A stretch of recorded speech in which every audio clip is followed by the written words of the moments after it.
Hey everybody, welcome to We Run on Reruns. I'm Amanda and I'm here with my brother Eric. How are you all doing out there today? We are here in middle of season 6 still. We are with the two multiverse episodes. I guess that's what we're going to start calling them.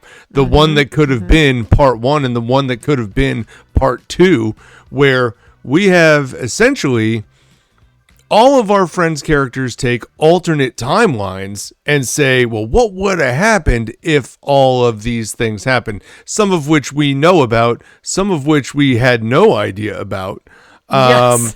And this is kind of where we kick things off. So I know, Amanda, you usually run down our last episode. Do you want to do that for us before we get rolling? Yeah, exactly. So where we left things off, we had Rachel's sister Jill arriving with financial troubles, and she ended up hitting it off with Ross, which did not go well. Then we had Monica refusing to accept that she's sick. We also had a montage of moments where Chandler was called dead inside because he couldn't cry. And finally, we had Ursula using Phoebe's identity to be a porn star. Although, as Gunther said, she's not really a star, but she's really good. There you go. Which was a line that I forgot to bring up, and I love that. That is a good line. That is a good line.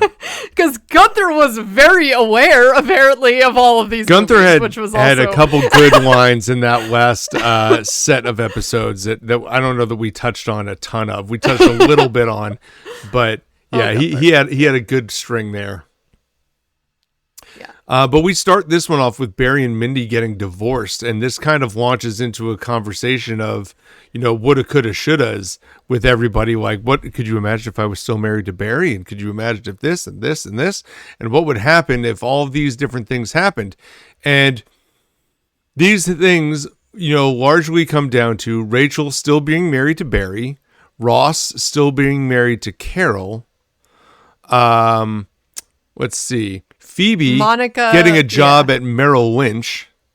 Monica still being fat. Chandler quitting his job like he was going to in season 1 and writing for the New Yorker. And Joey not getting fired off of Days of Our Lives. Yes. And so with that, I say, not which one of those things is most realistic, Amanda, but I'm going to pose the question to you. Which one of these storylines do you find the most entertaining? Well, I really enjoy the dynamic between Monica and Chandler in these episodes and how they still had that connection, even though both of their lives were different. Although I will say here, just up front, I feel like they did Monica dirty here because the only thing that they could change about her was that she was overweight.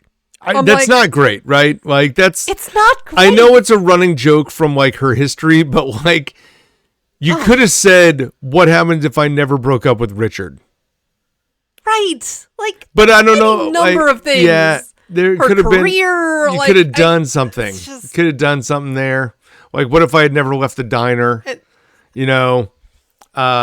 if my relationship with my mother wasn't so contentious? That would have been good. I mean, yeah, I just feel like they really kind of did her dirty here because I actually, I loved, though, how their characters played out. So even though I didn't enjoy that was the thing that was different, I just really enjoyed their dynamic, and a close runner up to that would be everything between Rachel and Joey as well. Well, sure. Which is hilarious. And, Rachel, and I just also really love watching a moment with Rachel being not the person that we know that she is today with the group of friends. And that it's like, different choices could have led her down a different path. But I love that by the end of all this, which we'll get to later on, is like, they all really come full circle a bit. Like, there's a lot of this where it's like, yeah, well, we end up right where we are now. They just took a different path to get there, which was kind of cool. But Eric, I will point out, I love the line that this episode starts out with Barry and Mindy getting a divorce, Joey not knowing who Barry and Mindy are. So he looks to Ross and goes, "What's the matter with you?" Right. Sorry, I hear divorce and immediately go to Ross. And justifiably so. Justifiably so. I will say that I do really like, I mean, obviously Chandler and Monica kind of finding their way back together regardless of the scenario. Yeah. Helps tell the story of like how these two were meant to be together. I do like the elements of the Joey Rachel storyline that show Joey being famous. Yes. Like when Rachel is starstruck when he walks in and is like, "Oh my God, that's Joey Tribbiani." Like those little things, I think are fun to see. I will also I will propose that I really enjoy watching Ross trying to make it work. Like struggling in his marriage and trying to find a way to make it work. It's rough, no doubt. But it is interesting to see that element because we never saw it because they're getting divorced on like line 10 of this show.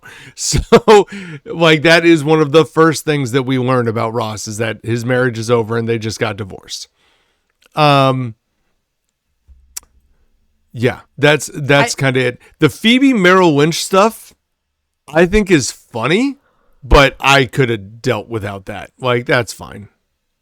Very random. It's as we always say, it's like it's funny because it's Phoebe and it's bizarre because it's Phoebe, but it's like it's definitely the least believable, I feel like. Oh yeah. And because not only is she just in a totally different career path, but her whole personality is just different. Like she's very mean and she's very, so it's not just Phoebe in this different job. It's like she's kind of I don't know. I was gonna say she's more like Ursula here, but I don't even know if that's what it is. She's just nasty. I would say, like, is the implication that if she had taken this job, her whole personality would have shifted? I don't know. Maybe.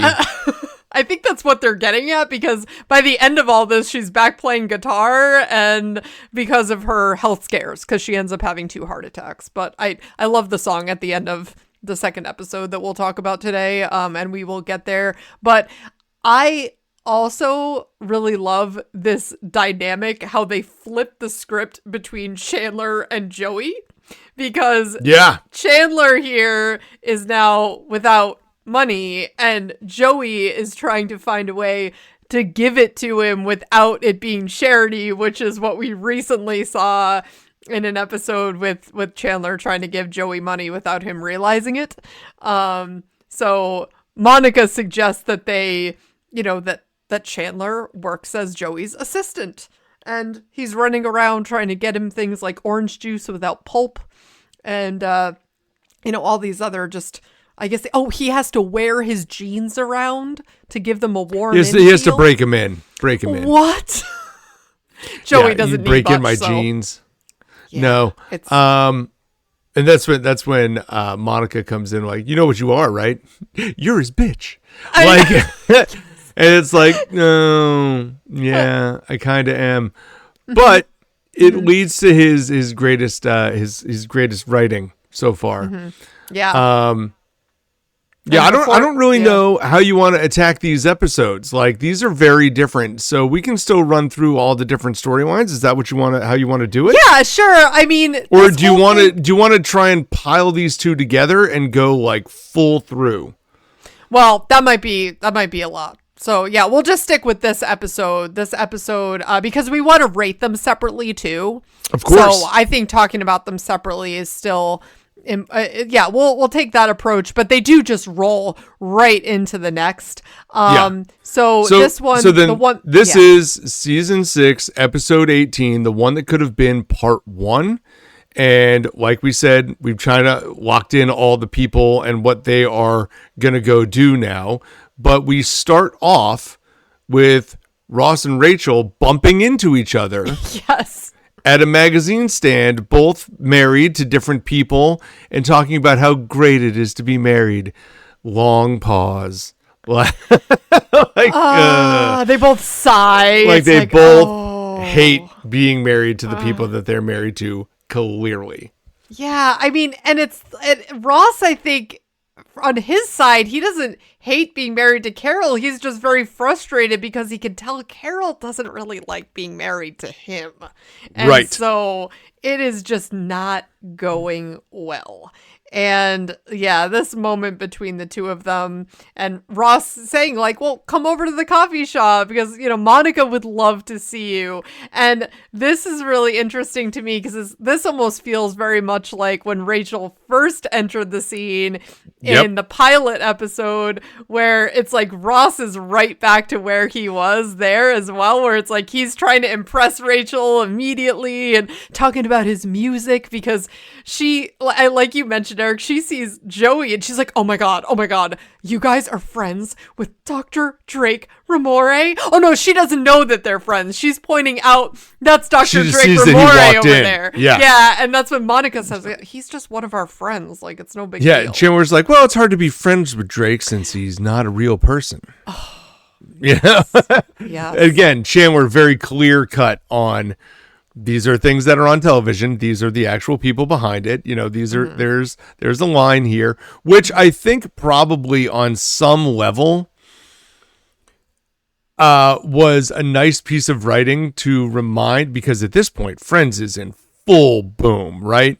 And it's one of those, yes, these are the Friends characters, but there are also people behind them, and they're not just like, they're not Chandler when they walk out the door. They're not Ross. they're David Schwimmer and Matthew Perry and Jennifer Aniston.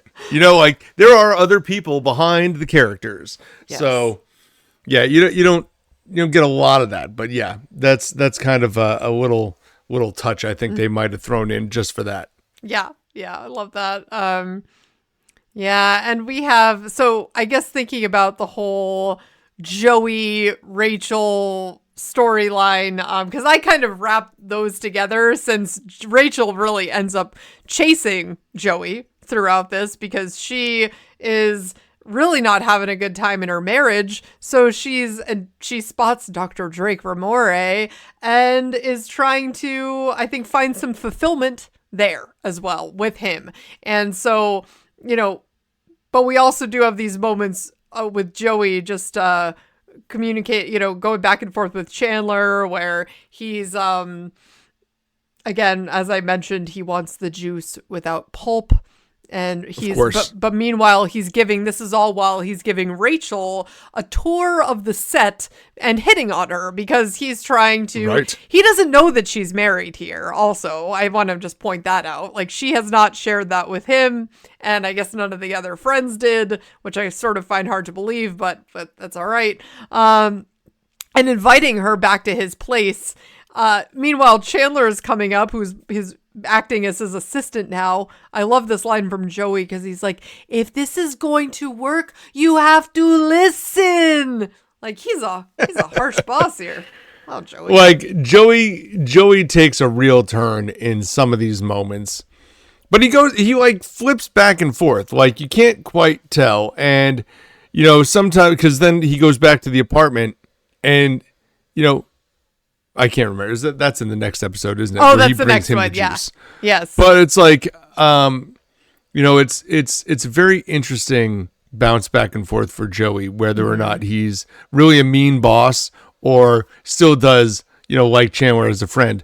But he does imply, he's like, oh, well, I'm so sorry, Rachel. Is there something you would want? Because Chandler will run right out and get it for you. Oh, my gosh. Yeah. Well, then I like how Rachel's talking to Monica about Joey, though, and she's saying, does Joey do this with a lot of girls? Oh, a lot is her response. And she's like, but you're one of them. Yeah. And she's like, but you're married. So, and she's like, Rachel's response here, I wish that we could just be like on a break or something. Yeah. Yeah. I mean, listen, you had to have that line. So that good. line had to be delivered. It's so perfect. You needed to put that in there somewhere. And just wishing that she could take a break from her relationship so she could go sleep with somebody else. Perfect. Mm-hmm. Yeah, but then we also have Monica, who is overweight. So I will say also, which I know we mentioned in an earlier episode, it's like, yeah, she's definitely fatter than she is now. But yes. Is she, they talk about her like she's like 600 pounds plus or something. Yeah, like there's no way that she's even like mobile. Like it's the way that, they're describing her. And I mean, she definitely, as Courtney Cox, who is extremely thin, definitely is wearing a fat suit here, obviously. But it's funny to me. And this, well, the way they speak about her implies, like you said, that she's so much bigger than she actually is. The Monica in the fat suit is notably larger than Courtney Cox, but I don't like normal human. Yeah. Like, you know what I mean? Average American, like pretty much. Yeah. Average yes. American person. Yes. Yeah. Like not crazy, but at the same time, it's the 90s and thin. It's like magazine covers and the whole thing. And that was a real struggle. That was a real struggle, I think. And it was a time in which everyone had to try and portray this thing. And this is not just 90s, to be fair. It goes back 80s, 70s. Like everybody is trying to look like the people on the magazine covers. That's the goal. Like, whether it was right or wrong, people would like these were the benchmarks of society, and that changed over time. And in the 90s, it got real thin, I think. Yeah. And so, like when you see Courtney Cox, she is like a toothpick when she's outside of that fat suit. Yeah. And that fat suit makes her look fat, but not really. Like I don't know. Yeah. I don't know how much that's supposed to weigh, but I mean, normal. Yeah. Yeah. Well, I love how, though, she is dating this doctor who they call Dr. Boring because, hey. Well, he is. Could you name another nut that is just this guy masquerading as a seed? Yeah. Or maybe it's a seed that's masquerading as a nut? Oh, gosh. Wow. This guy reminds me of the guy that Rachel was on the porch dating when she decided to go get Ross at the airport. The guy who's talking about like the cars and like yeah, that was wrong. They are so the same guy. Mm-hmm. Yeah. This guy's boring. That guy was a little bit more annoying, but they are just, blah. Mm-hmm. Mm-hmm. No personality. Yeah. Yep. That's rough, but then we also have, because I guess I was in my notes, I'm talking about Monica and Chandler as a group here, because Chandler got another rejection letter because he's trying to get in one of his, basically some of his writing into the New Yorker. And that's where, Joey's offering him money. Monica's suggesting he works as his assistant. But then he finally does get into Archie Comics. He does. Yes. Eventually. Yeah. Right. But this scene right here kind of sets the tone for all of these stories. Mm-hmm. Like you get Monica dating this boring guy. You get Joey being famous. You get Chandler, being hired as the assistant because he keeps getting rejection letters and needs money. And Phoebe rolls in and fires her coworker because of being like 5 seconds late to a phone call or something like that. I can't remember exactly what it was, but it was something absolutely ridiculous. She's like, "Of course you were fired. No, get out." Yes. Yeah, exactly. And, but I love how what gets Chandler finally into Archie Comics is his story about a boss who does not treat his assistant well. And he's telling Joey about this. And he's like, "I feel like I read that one." And it's like, oh, but of course Joey does not get it, that this is what's happening in Chandler's life right now. And just love that, because that is classic Joey.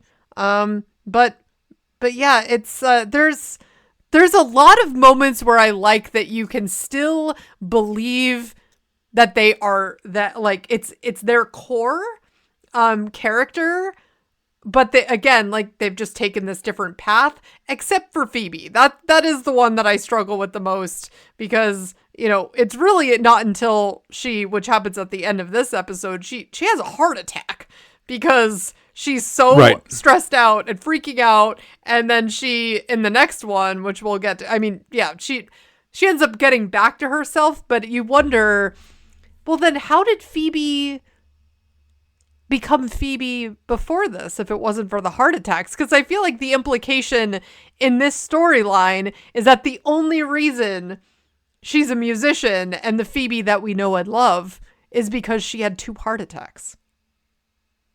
So that's where I have a hard time. No, I don't think that's. I think she went back to that. Because she was offered this job at Merrill Lynch from a masseuse client, and then she just who changed. said she had a knack for stocks. And the world of the stock market just made her nuts. And then the world of the stock market might have changed to who she was as a person. And now that she's not, and that, like, since she never took that job, she remained a masseuse and playing her music. Okay. And so I think that's the best I can come up with. Maybe like, what else? Maybe it's the chain smoking too that that doesn't help. The heart attack. Yeah, but it's I like Chandler's line after Phoebe does have the heart attack though, and they're in the hospital, and he's saying, "Well, you're not going to die. Well, you are going to die. You're just not going to die today. I wish I was dead." Right. Yeah.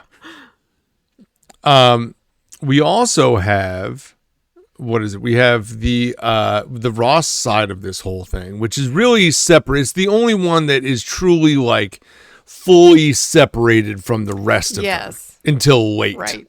Where in this one, you kind of see Ross talking about doing his karate as they have been going through a dry spell, and Phoebe asks him how long it's been. And he's like, well, it's been like 2 weeks. And she's like, well, it's not so bad. He's like, since I stopped counting, and it's one of those, oh, it's been a really long time. Yeah. So he's now focusing his energy elsewhere into his karate skills. And then you get Phoebe planting the seeds of maybe you should try and spice it up. You could do this or that or the other thing, and all these different ideas for Ross. So then you get to see Ross go home, sit on the couch with Carol, and in his classic Ross state, pitch these ideas to her, which he can barely speak them out loud. And she's going through one thing, and Carol's like clearly not interested. She doesn't even want to have this conversation. And then he goes to another one. Nope. Another one. Nope. And then he pitches the idea of a threesome, to which she immediately attaches to. Right. Because it means that she can bring in another girl. Mm-hmm. And that's all she wants in life at this point. And so Ross is okay with this, and so they start trying to set the whole thing up. Yeah. And that's, I think, all we get to with Ross in this episode. Yeah, I think that's really I think that really kind of covers all the areas in this episode, unless you had anything else to... Trying to see, like, the only other thing is, Phoebe loses her $13 million, and so therefore that's what spikes this whole thing. That's why she had the heart attack. I do like Chandler running in with the line, like, but the Kit Kats are all right. because Monica thought that she might have like lost her last Kit Kat or broken a Kit Kat or something like that. And that's where Chandler comes in with. Outside of that. We also established that Monica is a 30-year-old virgin. That also. Yes, that is also established in this with Rachel as they're talking about this, where then Rachel essentially puts it in motion saying, hey, listen, just give it away. Okay? For flour. Like, just let's move on with this. Okay. The idea of waiting around forever is a bad idea. You're never going to do it. Move forward in life. And so with that, though, we move into our next episode.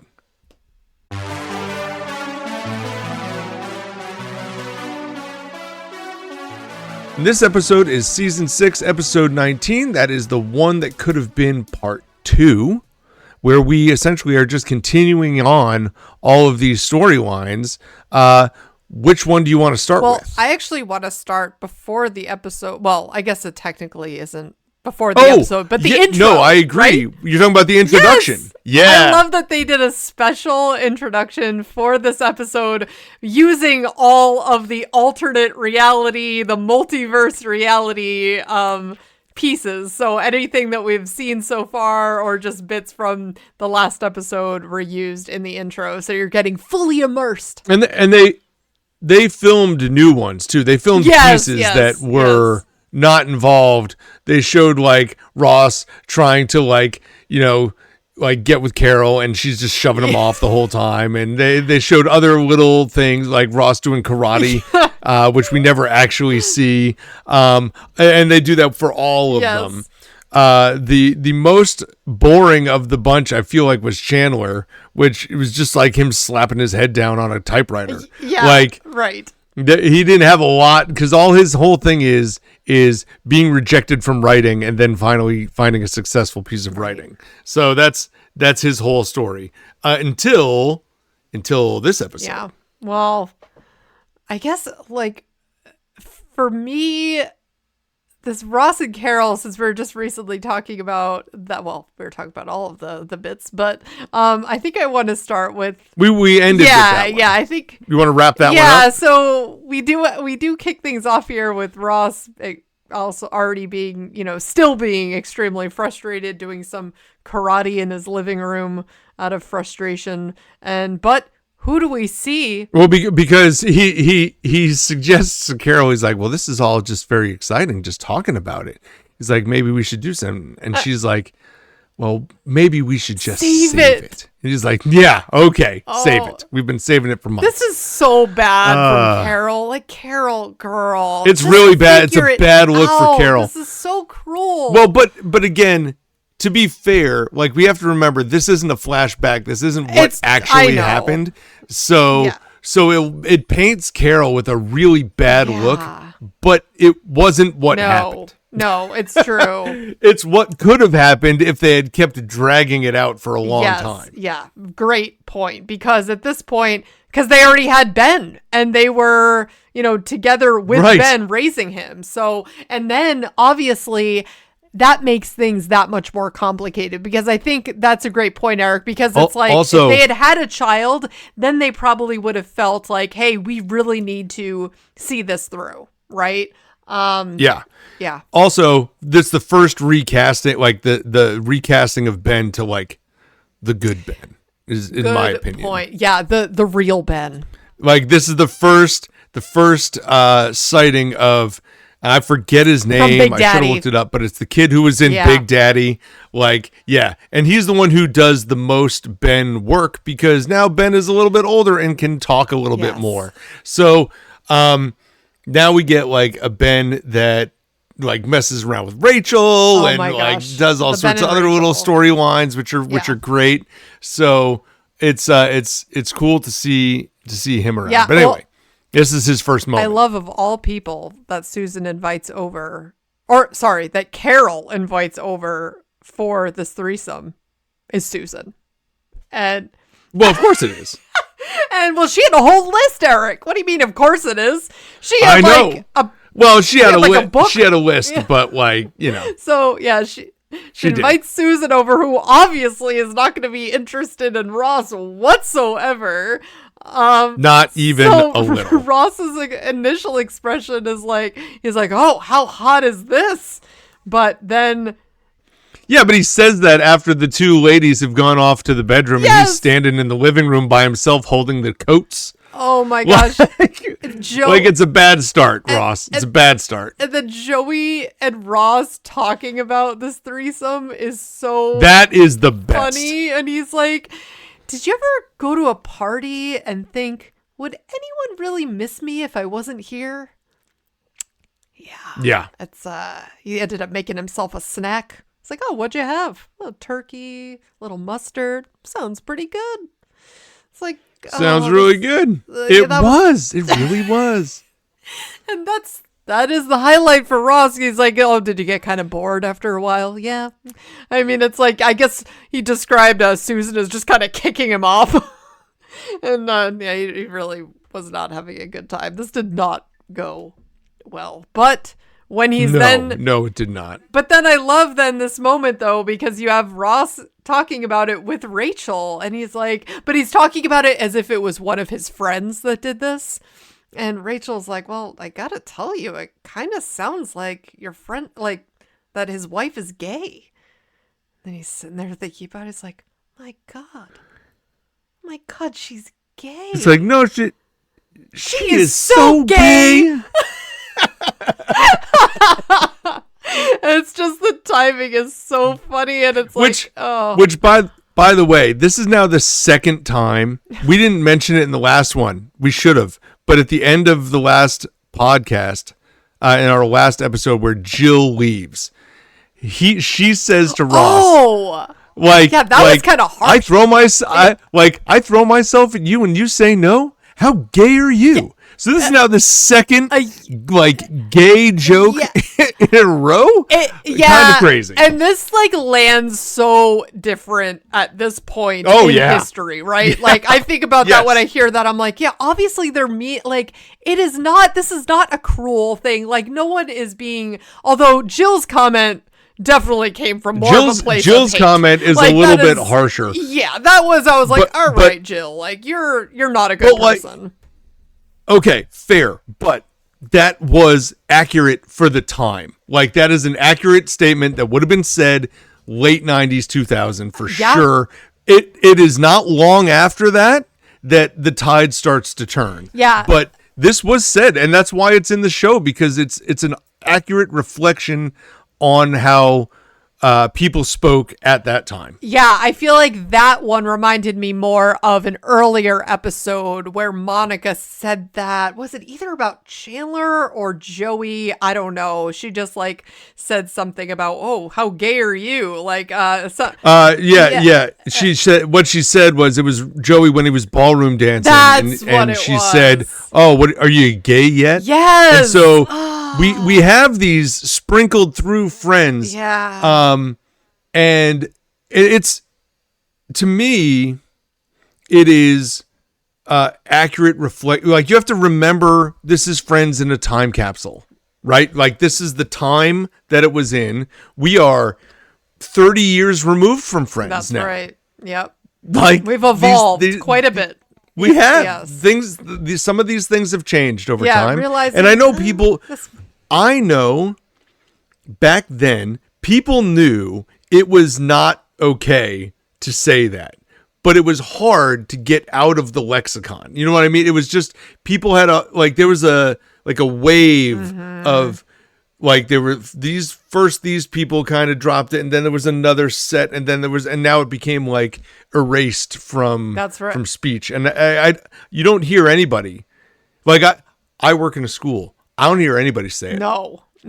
But I know when I was in middle school, people said it all the time. Yeah. Oh, right. Yeah, it was just casually said it. And now everyone is trying to be just more culturally aware and sensitive to how things come off to their peers and to others, and trying to just be more inclusive, which I think is a wonderful thing. Yeah. Now, and all of that to say, though, I feel like Ross, though, here, this lands better for me because he's just realizing she's actually gay, right? He's just oh my gosh. It's a recognition. Yes, and it's the only reason I wanted to go back is because this was 2 out of 3 episodes where they're landing a joke, and the joke is gay. Yes, that's the line. Yes. And so, it's very. It's very interesting. They're both said very differently. Ross's is absolutely not an insult. It is just a recognition of what's going on. And that's why it's the way that I feel about so many things, in pop culture too. It's all about the context. It's all about intention. It's all about like what surrounds the moment, right? Like what is behind that. That plays so much into it for me. Absolutely. And yeah, people don't want context. Oh gosh, and now everything is just a click. So and I'm trying to listen. I'm trying to navigate my way through social media with this podcast because I want this to reach an audience. We're just gonna throw clicks around. Just click on this one. You know what I'm saying? Click on this. Click here. Yes, like I want you to click. You can click on another one too, but you can click on this one. Like, come on, let's go. I want the likes. I want someone to be helping us spread the word and grow this community. But I want it to come from a good place though too. I think I want to grow a community of great people and people that are listening in. They understand the nostalgia of it all. Want to embrace like with all the insanity going on in the world. Like let's just have a moment where we can laugh and enjoy like what's going on in these episodes and think about them, but also we can think about the context. Just relax like a let's take it down a notch. Yeah, exactly. But this moment though between Ross and Rachel is great because we haven't unfolded really where things went with her and Joey yet, but this is where we'll get. I love this comment though where Ross is saying to Rachel, I'm sorry your husband cheated on you. And Rachel's like, well, I'm sorry your wife is gay, and they just have this moment where they are getting back to, where they are at the beginning of season 1. So it kind of is all tying together, which I think was really cool. But yes, going back to the other. Well, let's rewind the Rachel side of this now and do where she is, because at the beginning of this, when it comes to Rachel, she is there in Joey's apartment, which is the single apartment that he had with all of his accoutrement. And she is there looking at the ceramic dog saying, wow, it's so realistic. He's like, well, his name's Pat. He's like, oh, Pat the dog. Oh, Lord.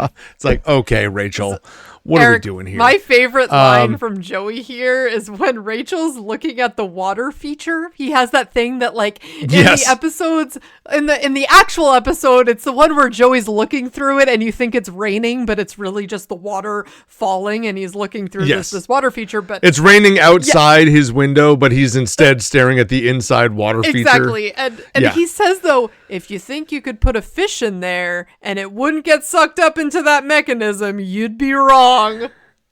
You would be wrong. Yeah. So we have that, and then we get this scene with Joey and Rachel like on the couch, and she's drinking and has asked to have gotten more. She's like, I shouldn't have any more, but I'll have another one, And so we start to get to this point where you think they might hook up, and Joey goes in to kiss Rachel, and he does, and then she like pulls away with like vomit, like and everyone's like, oh my god. And then she what is it, runs to the bathroom, I think, and throws up, and you don't really see it. It kind of the scene cuts as she's like, you can tell that's what she's about to get sick. Eric, I feel like there might be a deleted scene here because I do have this moment where I'm like, did she like run to the bathroom? Did something else happen? Or maybe I'm just imagining that. But I also enjoy the line from Joey where he says, because she's asking him, where does Drake Ramori end and Joey Tribbiani begin? And he's like, well, with Dr. Drake, they tell me what to say. But with Joey, I pretty much have to figure it out on my own. It's such a great way to describe that. And a very Joey way to describe that, too. So, she gets sick, and then, let's see here. Joey's going to give Rachel a ring from the show because she's so embarrassed that she tried to put the moves on Joey and that they were going to hook up. And he's like, I want to give you this ring And I want you to look at it every day and remember that you had the opportunity to cheat and you didn't. And she's like, does that mean that blah, blah, blah from Days of Our Lives, whatever the storyline was? And he's like, do you want the ring or not? Rachel, what are you doing? Like, you recognize that the ring from the show is not actually what it is. It's just a ring that they found. It's a prop. I know. It's Joey. Oh my Joey. goodness. It was in the last episode. I don't think we mentioned where he was just laying it on so thick, just using literal lines from the show. And he's like, all right, you just watch too much TV, because she was picking up on this immediately. I mean, not only were they just ridiculous lines, just soap opera, obviously just gushing. It was just awful. But yeah, she just picked up on it immediately because she's seen all of those episodes. And so, yeah, love that. Joey is just, I guess he was trying to be Dr. Drake Ramore for her. So I guess so. But after she gets the ring, she goes home and catches Barry cheating, and his response is, you said you were going to be gone all weekend. My. And she's like, oh, well, okay then. By all means, finish. Oh. And, I mean, Barry is such just, a loser. It's not a good look for Barry, but nobody likes Barry. What a jerk. Yeah, he is the worst. Barry, that scene, I mean, we never see a good moment with Barry, really. The wedding, that was so harsh. I mean, I will never understand why he was so cruel. Like, you invited her there just to, like, have her be a central part of your wedding. That wedding episode was horrible. that was really horrible. Like, who does this? Now we do get and I forgot to jot down exactly how this went, but Rachel then returns to the coffee shop, I think, looking for Joey. Trying to find Joey. Yes, tell Joey I'm looking for him, and this time I'm not going to throw up. That's right. But she runs into Ross, right? This is where she runs into Ross and then gives him the advice that maybe his wife is gay. And she's telling him about what happened. And so that's how. Yes. Yeah, and that's kind of how this ends here. Like, these two have their marriages failing around them, and that's that. Like, we don't actually see Rachel catch back up with Joey. Yeah, so it's like they end up back to where they were, but you had it just playing out differently because Rachel had to go through this breakup. I'm assuming because they were married, so it's like they're going to have to get a divorce, and and Ross and Carol are also, still going to get a divorce, but this is after they've been raising Ben together. So, this is, I guess, years down the line. Yeah. The implication of this, though, is also still that if this episode were to continue on in this multiverse, Rachel would find Joey. Yeah, I mean, the way that she and Ross are having a moment here, I don't know if the implication is necessarily like, they might find each other. I mean, well, if we could talk about later episodes in this series. I mean, Ross doesn't dissuade her from doing anything. No, not here. But Ross, he's going to take another, 9 years, and we're right there. So. Well, I don't think, but see, in this multiverse, that's not even like on the table at this point. So, but he's still, now that things are officially over with him and Carol, this is where they're Ross, not yet. No, technically, but Ross has now come to this realization. I would say, give it another, year, and in this multiverse, I think we would end up back to where Rachel we are will have done stuff with Joey long before that year is up. I can tell you that much for sure. Yeah, the dynamic might be a bit different. The dynamic would be different. Absolutely. Yes. But the other story, well, okay. Let's knock out the Phoebe side of this, where Phoebe essentially is in the hospital. She is she's fired. Getting treatment. She is fired, but doesn't know that she's fired because Ross answered that phone call for her. And then Ross and Joey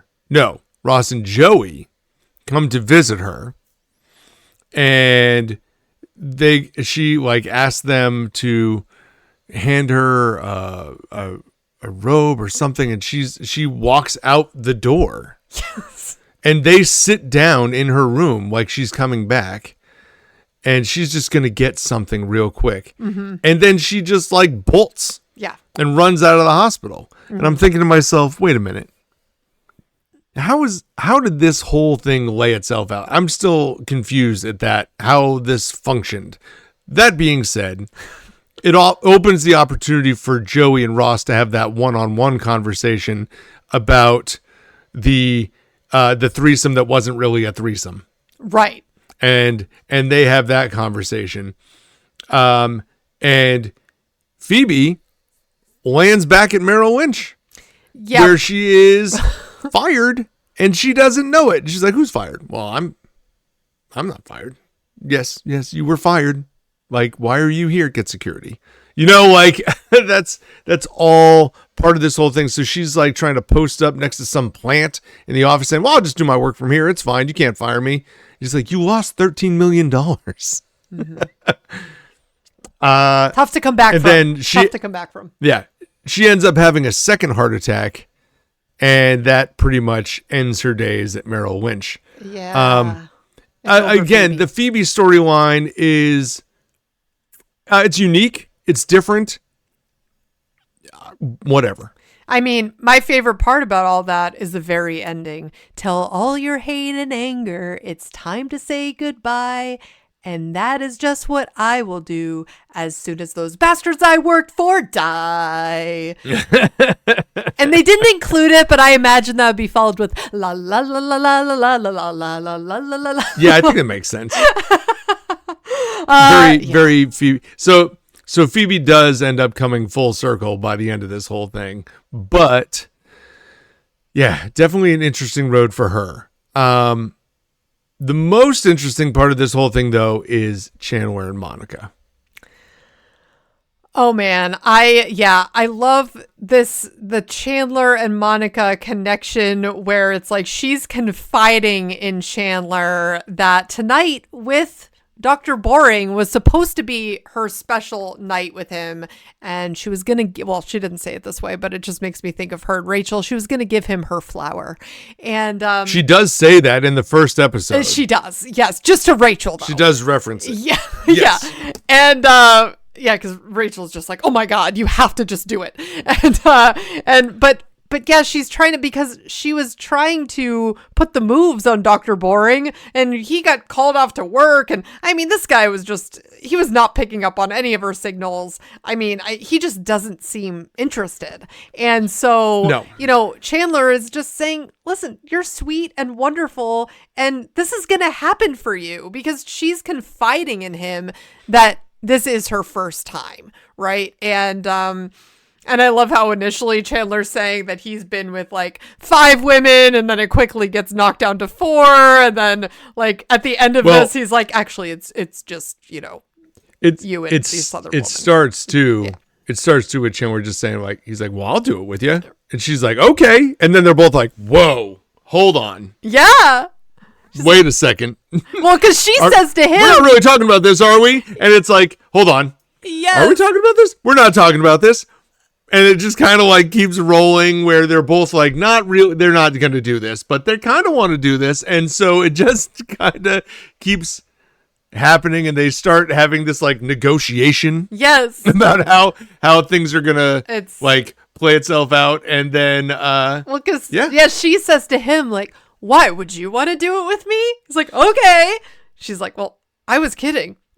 Me too. Yeah. That's, oysters? Yes. Oh my gosh. So it's funny to watch them kind of do this dance back and forth. And you know, they ultimately end up hooking up. And to me, the scene that really hammers it home is that then Monica's going to go out on a date again with the doctor. Oh. And now she feels more free to do whatever it is because she's already done this now once before, so it's okay. It's a little less stressful for her. And Chandler is clearly upset, thinking, oh, I thought we were going to be a thing now. So he pages the doctor away and gets an opportunity to go in and talk to Monica and be like, listen, dump that guy. We should be together. And it's one of those moments where you can see like this was written in the stars, right? This was supposed to be from the beginning. And no matter what paths they took, this was how it was going to end. I love that. Yeah. And I love Chandler's confidence in that moment where he's just like, you should be with me. And it's just really sweet. And she immediately is like, okay, it's like, that's what she was waiting for, like that level of like, just definitiveness, right? Like this is what I want, and I want you, and you're the one, and, yeah. And also going back a little bit, but like their reaction when they're, in bed still, and it's like panning over them, and he's like, oh my God. She's like, we're going to do that again. It's like just there. It's just so funny because initially they're like, oh, just this one time, just like that's it. And I think that's why Chandler was assuming, well, this is going to just continue on, right? Like this is now we're together. It was very cute. It was very sweet. And I love that as they say now, I love that for them. Like, yeah, I think this episode, though, goes a long way in confirming, like, this is, like, this is the match. Yes. That this was a thing that was going to work out no matter how it was. Because if they had turned this and they had said, like, oh, Chandler ends up with Janice. Oh my God, that would have been Monica's still with somebody else. I mean, would have been great, right? To play that into funny. This, what could have been like, even for just a little while, like still had him land with Monica, but like if they had brought Janice in, I would have loved that. Oh man. Well, I don't even know that you have him land with Monica at that point. If you have them land separately in their own worlds, then when you go back, it's like, well, are they really meant to be together? And like, it just opens up a lot of question marks where the way they chose to do this, they kind of lock this in as this is the relationship that like the rest of the friend group will be built around. It's really not Ross and Rachel. Chandler and Monica become the rock that everything else bounces off of. Absolutely. I mean, Monica is the glue. Like she is the one that she really is. It really is. I've seen arguments out there for her being the central character, and I would tend to agree with that. It's like, yeah, if it was, I mean, she has the apartment. I think specifically as we get later on in through this, it becomes more and more prevalent that she becomes like the central character of this whole thing. I think there are some early stretches where you go, no, not so much. I mean, she might be the reason that a lot of these characters connect. That's right. But like, that's about it. Like it's her apartment. Rachel is staying at her apartment. Ross is related to her. Phoebe's a former roommate. Chandler is across the hall from her. They're all connected through her. If she doesn't have that apartment, then none of this exists. And so you have that. Yeah. And I think it's been great. That's why it felt so like it sort of naturally evolved through the years, because while she was, that central character that everyone knew, she wasn't always highlighted. It was much more just about the relationship between just Rachel and Ross. And then it really evolved beyond that, which was cool. And it seemed to play out really naturally. So yeah, I love that. And it's just, I think the way that Chandler, because there was that moment, remember, in a previous episode where Monica found out, or Chandler found out rather, that Monica knew when he called her fat, and he didn't even remember it because it was such like a passing comment. But I think that might have stuck with Monica, right? And so I think like seeing this play out in this alternate universe and them kind of like replaying, I mean, this didn't actually happen, but I think just going through that in their minds, really drove home. And as an audience, we're seeing this really drove home that Chandler wanted to be with Monica regardless, and it was more just about who she is. As he says later on, it's like she could be just like this tiny little Monica and he could just stick her in his pocket, It's a little Thumbelina, but yeah. So I like that their relationship seems to go beyond, any of the physical, and they just were meant to be together.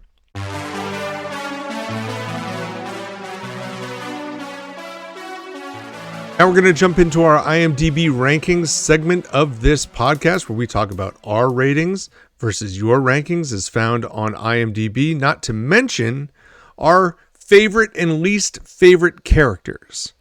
Now, this is a very interesting scenario, and I'm not sure exactly which direction I want to go here, but I'm going to jump first, and I am going to say that my favorite character is Monica in this one. And I know I haven't done that a lot. It was Monica or Chandler between these two episodes. That was where I found the most interesting stuff. And I think like the Chandler being the butler stuff was less interesting than some of the other side things that Monica did throughout these. So I'm going to stick with Monica as my favorite. Everybody was because they're all out of character, this is a little weird for me, because I usually say, especially when my ratings come up, if people are doing things out of character, then I'm knocking it into the 7s, and they're all out of character. So what does this mean overall? I don't know. I kind of hemmed back and forth on whether it would be Joey or Rachel. I will tell you my least favorite character is going to be Phoebe. Yeah. Sorry. That's the storyline I'm least connected to. So that's where I'm at with this. How about you can go ahead and type yours in there if you want to. If you've got it up. This is really funny because we have another episode now, or another series of episodes where we've now picked the same characters. So I have Monica is my favorite because I just feel like, they did her dirty, as I said earlier, with just this being her thing, as being fat is what, but I feel like they kept her personality very true to who Monica really is as we know her now. So, and she was definitely the most likable, and just a really, really, really funny scenes with Rachel as well, and with Chandler. I liked her, with the doctor, and I just really liked her character a lot. And I also Phoebe, just on the opposite side of that, the least likable and just harsh and least believable. So it's sort of, I wasn't able to buy into that storyline. I could buy into if, where Monica's was at in that role. I could understand having Ross be your least favorite character if you didn't like that stuff with Carol. I could also understand Joey being the least favorite character, as he is treating Chandler a little harsh, but I find the stuff with Rachel, with Joey and Rachel to be pretty funny. Yeah, so I was actually on the fence with Joey being my favorite for these, because I love his couple comments that I brought up earlier about the water feature and the goldfish, and then him trying to figure out where does Joey Tribbiani begin and Drake Ramore end. It's just really funny lines from him. But so that was neck and neck. Are you looking at? Yeah. Are you looking at the spreadsheet hold on. right now? Let me pull up the spreadsheet. I am so you can see this. Not okay.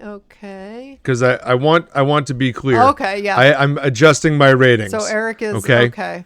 I have part 1 being an 8.5 and part 2 being an 8.1. And through our conversations here, I actually am going to draw them back together a little bit. Oh, I don't want to do the same. I'm going to go here. I'm going to go... I actually think the way it plays out... I thought for a while I didn't like how Joey and Rachel ended, but I actually don't mind it that much. I really like the ending with Chandler and Monica. I think that's obviously very good. I don't mind the Ross and Joey conversation. I think that's very funny at the hospital. You know, Yes. So I don't know that I want to put either of these as high as I had the one with Rachel's sister from earlier this week. I had that as an 8.6. So I'm going to stick with the lower 8s here. I'm going to go part 2 is an 8.3 and part 1 is an 8.2. Very close, but I will put the second one slightly higher. Yeah, I put the second one slightly higher too, but I liked this pairing a little bit more than earlier in the week. So I gave the one that could have been part 1 an 8.5 and the one that could have been part 2 an 8.6. I love this idea that they did this. But I think they're very close, right? And I just love I think that's the thing. They're close. And I just love this creatively that like they decided, hey, let's do a couple episodes on this alternate reality. I just thought that was so fun. I feel like they could have done an entire series like this, but yeah. Really well, I do think that you're right. It is a fun idea and it's different to see like, oh, what could have happened, right? But I will say that I feel like, and I'd have to go back and look at what my rating was. I prefer the one where Janice was like, well, have any of you almost? Oh. And they go back and they do the flashbacks of like, did any of them almost hook up? And that was good. Yeah. Because that one, they're all still who they are. Right. Those characters are the same. It's just a different timeline for how these things could have gone. This, they completely changed all the characters. And so because of that, and I know that's the purpose, but because of that, I have them a little bit lower. Well, I'd prefer to see them as I typically see them. And there's no stakes here because this is not what's actually happening in their character, in their lives. Right. So it's so they could do whatever they want. They could make this whatever they wanted to. Was the way that she was, but yeah. Okay. So looking at the IMDb ratings, they actually have, as I was just saying, the IMDb people have voted. They are exactly the same. Yeah. 8.3 for both episodes. Yep. And so there you go. I think that's more telling than anything else. You may have liked them more or less. I am very close to the IMDb ratings. You are slightly higher, but the idea is they're like the same thing. And as it is, even when we started doing this podcast, it's tough to even separate what's happening in the two episodes because I know they're just kind of blended together. It's like one big episode. It really is. Yeah. So I totally understand them being similar. I would have been more surprised if either of them had been separated by a fairly wide margin, I think. Yeah.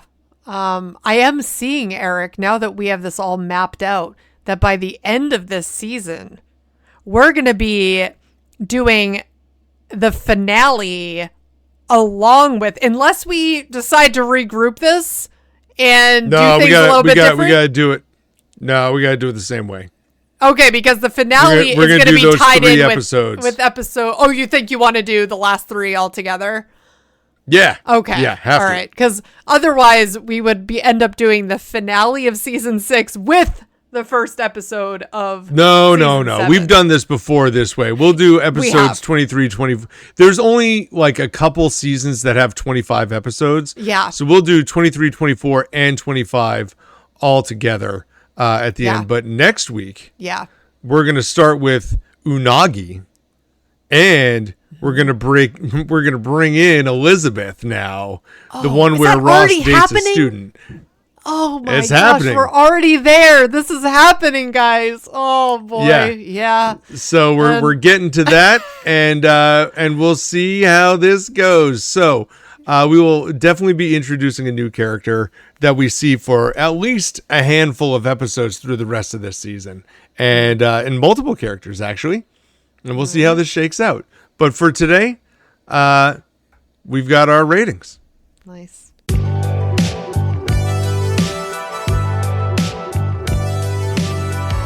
Well, thank you so much for listening to the We Run on Reruns podcast. Please check us out on Instagram and YouTube and follow us in all these social places where you can follow us and click on the like buttons and subscribe and do all that fun stuff.